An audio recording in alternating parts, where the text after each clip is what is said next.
एक कोरोना ने पूरी दुनिया को भारतीय संस्कारों को मानने पर बाध्य कर दिया है और दूसरे देशों ने भारतीय संस्कृति का लोहा कैसे माना, कैसे उन्होंने अपने जीवन को सरल बनाया।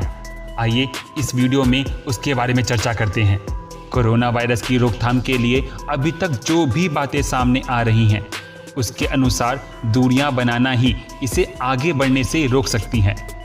दुनिया के लोग इस वायरस से बचने के लिए अपने आप को क्वारंटाइन कर रहे हैं, लेकिन हम अध्ययन करेंगे तो पाएंगे कि भारतीय संस्कृति में क्वारंटाइन की परंपरा आदि काल से रही है।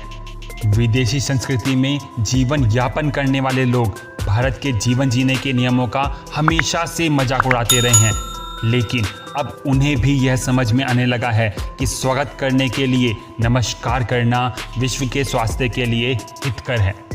विदेशी लोग यह नहीं जानते कि हाथ मिलाने से भी जीवाणुओं का आदान प्रदान होता है। जब हम समझाते थे तो हमें जाहिल बताने पर उतारू हो जाते थे। हम शवों को जलाकर नहाते रहे और वो नहाने से बचते रहे और हमें कहते रहे कि हम गलत हैं। और आज आपको कोरोना का भय यह सब समझा रहा है। हमारे यहाँ बच्चे का जन्म होता है तो जन्म के बाद माँ बेटे को अलग कमरे में रखते हैं, महीने भर तक मतलब होम क्वारंटाइन करते हैं।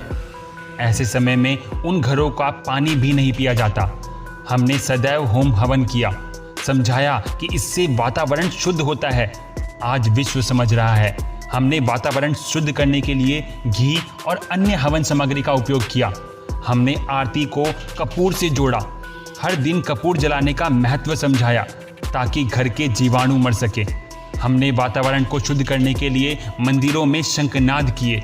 हमने मंदिरों में बड़ी बड़ी घंटियां लगाईं, जिनकी ध्वनि आवर्तन से अनंत सूक्ष्म जीव स्वयं नष्ट हो जाते हैं। हमने भोजन की शुद्धता को महत्व दिया और उन्होंने मांस भक्षण किया। हमने भोजन करने के पहले अच्छी तरह हाथ धोए और उन्होंने चम्मच का सहारा लिया। हमने घर में पैर धोकर अंदर जाने को महत्व दिया। हमने कुंभ के मेले लगा दिए सिर्फ शुद्ध जल से स्नान करने के लिए। हमने अमावस्या पर नदियों में स्नान किया शुद्धता के लिए, ताकि कोई भी जीवाणु या वायरस हो तो दूर हो जाए। हमने बीमार व्यक्तियों को नीम से नहलाया। हमने भोजन में हल्दी को अनिवार्य कर दिया और वो अब हल्दी पर रिसर्च कर रहे हैं। हम चंद्र और सूर्य ग्रहण की सूतक मानते हैं, ग्रहण में भोजन नहीं करते हैं और वो इसे अब वैज्ञानिक पद्धति से प्रमाणित कर रहे हैं। हमने दूर से हाथ जोड़कर अभिवादन को महत्व दिया और वो हाथ मिलाते रहे। हम तो उत्सव भी मनाते हैं तो मंदिरों में जाकर सुंदरकांड का पाठ करके, धूप दीप हवन करके, वातावरण को शुद्ध करके, और वो रात भर शराब पी कर।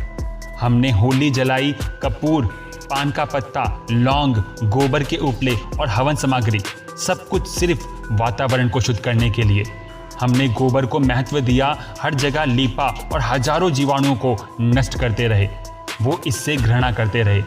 हम दिवाली पर घर के कोने कोने को साफ करते रहे, चूना पोतकर जीवाणुओं को नष्ट करते रहे, पूरे सलीके से विषाणु मुक्त घर बनाते रहे। और आपके यहाँ कई सालों तक पुताई भी नहीं होती।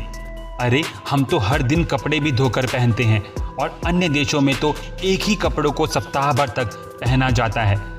हम अति सूक्ष्म विज्ञान को समझते रहे, आत्मसात करते रहे और वो सिर्फ कोरोना के भय में समझने को तैयार हुए। हम उन जीवाणुओं को भी महत्व देते हैं जो हमारे शरीर पर सूक्ष्म प्रभाव डालते हैं। आज हमें गर्व होना चाहिए कि हम ऐसी देव संस्कृति में जन्मे हैं जहां क्वारंटाइन का आदि काल से महत्व है। यही हमारी जीवन शैली है। हम जाहिल दकियानूसी गवार नहीं, हम सुसंस्कृत, समझदार, अति विकसित महान संस्कृति को मानने वाले हैं।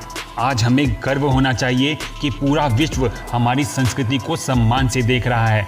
वो अभिवादन के लिए हाथ जोड़ रहा है, वो शव जला रहा है, वो हमारा अनुसरण कर रहा है। हमें भी भारतीय संस्कृति के महत्व को, उनकी बारीकियों को अच्छे से समझने की आवश्यकता है, क्योंकि यह जीवन शैली सर्वोत्तम, सर्वश्रेष्ठ और सबसे उन्नत है। गर्व से कहिए, हम सबसे श्रेष्ठ हैं। जय हिंद, जय भारत। धन्यवाद।